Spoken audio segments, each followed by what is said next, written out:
You know, when I listened to the president yesterday as he spoke about his record of corruption, there's a disconnect between all the measures that he outlined, the institutional measures such as the setting up of the Office of the Special Prosecutor, um, and also some of the investigations, the providing of financial resources to key investigative bodies, and public perceptions and rating of the fight against corruption. And that, for me, is a question that, with all due respect, the president, his government would have to ask themselves why that disconnect, right? So, if you look at Afrobarometer and on the question of perception of the level of corruption, you see quite the percentage of Ghanaians who say the level of corruption has increased somewhat a lot go up since Afrobarometer round 9 in 2019. It went up a lot in 2022 and stayed around almost about 70 something percent in 2024.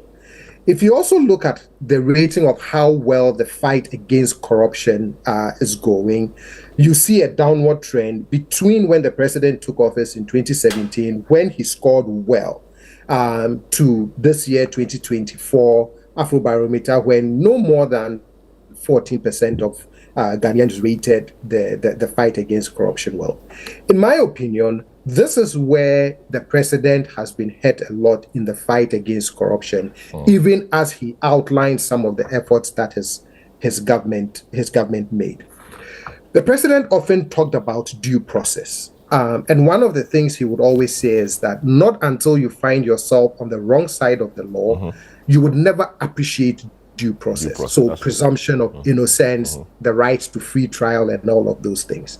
And I agree with the president on that. Due process is important when something as serious as corruption allegations is leveled against a public official, which has consequences that can go as far as the denial of your liberty in terms of being incarcerated. But the fight against corruption is not only a legal fight. It is also a political fight, because it is also in the court of public opinion that you also lose or win Ghanaians in how well you're fighting corruption.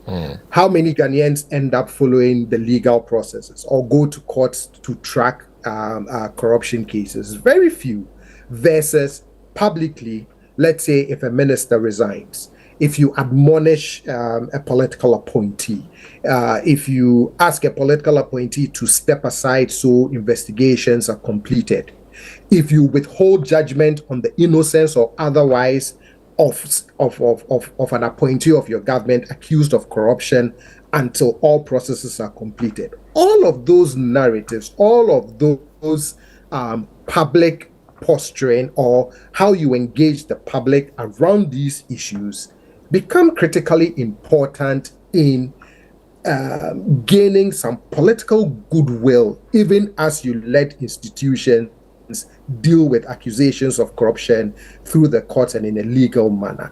And for me, I believe that is where, whenever the president touts his record or the efforts of his government to fight corruption by outlining some of the institutional measures, it falls short of public acceptance, because the political side of the fight was not viewed positively as it is reflected, not even just in Afrobarometer, but if you look at other good governance indices as well. If you look at the Mo Ibrahim Index of African Governance, for example, you see some deterioration in public, in the assessments of corruption, in public perceptions of corruption as well. Now, for me, that is where the president, quote unquote, lost the fight.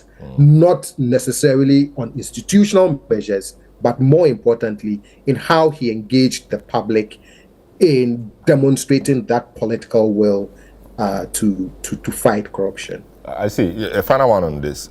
How do you think that posterity will judge him? What will posterity say about him and his fight against corruption? In my opinion, I mean, I don't I'm not sure if posterity would judge him favorably on that issue. Again, because of all of the reasons that I have alluded to. He would get credit, for example, for setting up something like the Office of the Special Prosecutor.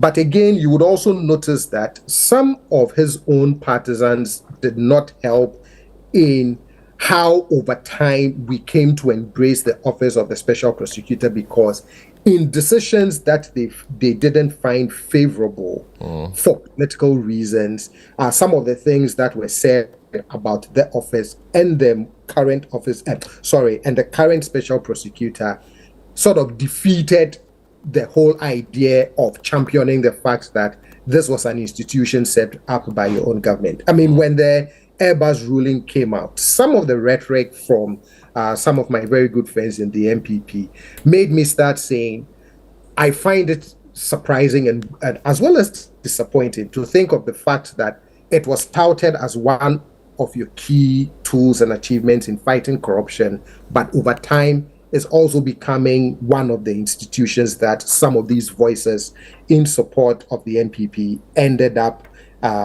discrediting or not finding the office useful. So that's where, for me, I'm not sure at this point the posterity's judgment will be very favorable. I mean, unless, of course, you are counting on someday things being even worse, that posterity would give this. But I don't think we also want to hope for a worsening perception of institutional corruption so that posterity would have a favorable judgment on what happened over the last 8 years. I get the point.